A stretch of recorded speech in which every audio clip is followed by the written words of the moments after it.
Companies should encourage employees to use their leave days, even when self-isolating, to avoid mental illness and burnout. Now, that's the advice from occupational therapist at Alexander Forbes Health Management Solutions. This as COVID-19 cases continue to increase around the country. Well, Alexander Forbes, Myrna Sachs, joining us to talk about why this is so important. Myrna, a very good morning, and thanks for your time. So let's firstly talk about what is happening out there when it comes to leave and South Africans working from home. What are we seeing happening? Are they not using this leave?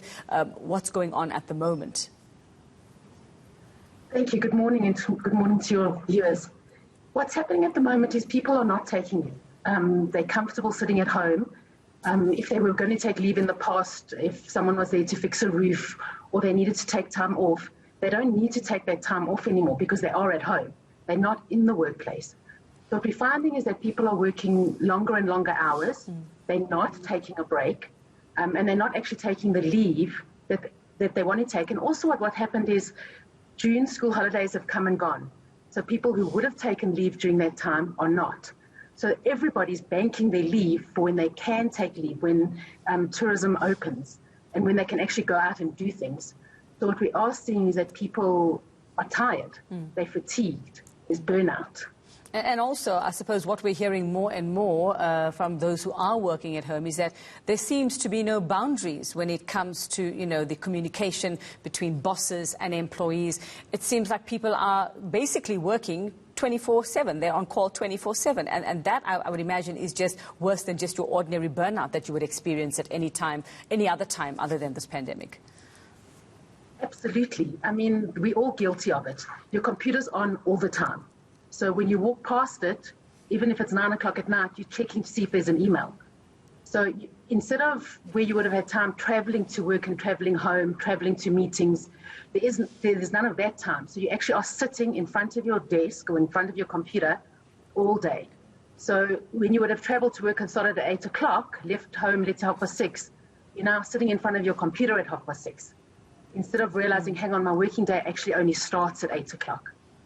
So, yeah, that's definitely out there, unfortunately. And I think we're all guilty of it. And I suppose people will be asking, okay, if I'm supposed to take my leave now, what do? I actually can't go anywhere. If I go anywhere, I'm sitting with a mask for like however many hours, even if I bother to try and go for a lunch. I might as well just stay at home. But many people have their kids at home now, which is not much of a break. If you're a parent, it's kind of double time as well. So what do they do with that time? But let's weigh up why it might be more beneficial to you and your family, I suppose, on the whole.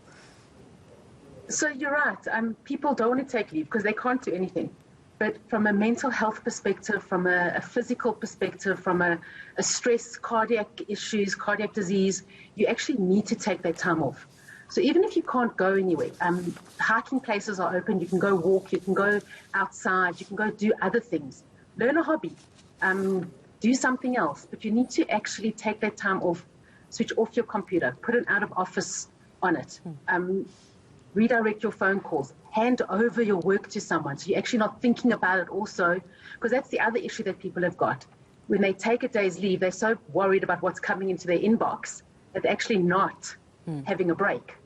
So there's no switching off as such. Myrna, it's also vital, I suppose, for employers to encourage their workers to take leave, because it also has impact on them and their business, apart from the burnout and people obviously not being as productive as they could be. But in other ways, in administrative ways, it has benefits for them as well. And I'm talking about employers. Benefits. Definitely. What's happening now is that your leave is accruing. So there's leave liability. So it sits on the balance sheet of the company. So, and if someone resigns, they've got to pay out that leave. So there's a financial implication. But also the implication is not just a financial implication, it's an implication of people they're not off, they're not sick, but they're not productive and they're not present. So productivity definitely reduces, and then company productivity as a whole reduces. All right, so I suppose for this to work, it has to work on both sides. There has to be a good understanding from both sides. Just very quickly, and I suppose especially for the employee, to lay out those ground rules with your bosses when you say, I'm taking 2 or 3 weeks, these are my rules. I think just let people know what is within their right to insist on in this time. Absolutely, and as I've said before, you're the CEO of your own body, your own health. If you don't look after yourself, nobody else will. All right, well, we'll leave it there. It's vital. Take that leave if you have it. Don't save it, because we don't know how long we're going to be in this situation. You might not be able to travel for even the next year or so, but we'll see what happens. Thanks very much for that, Mona.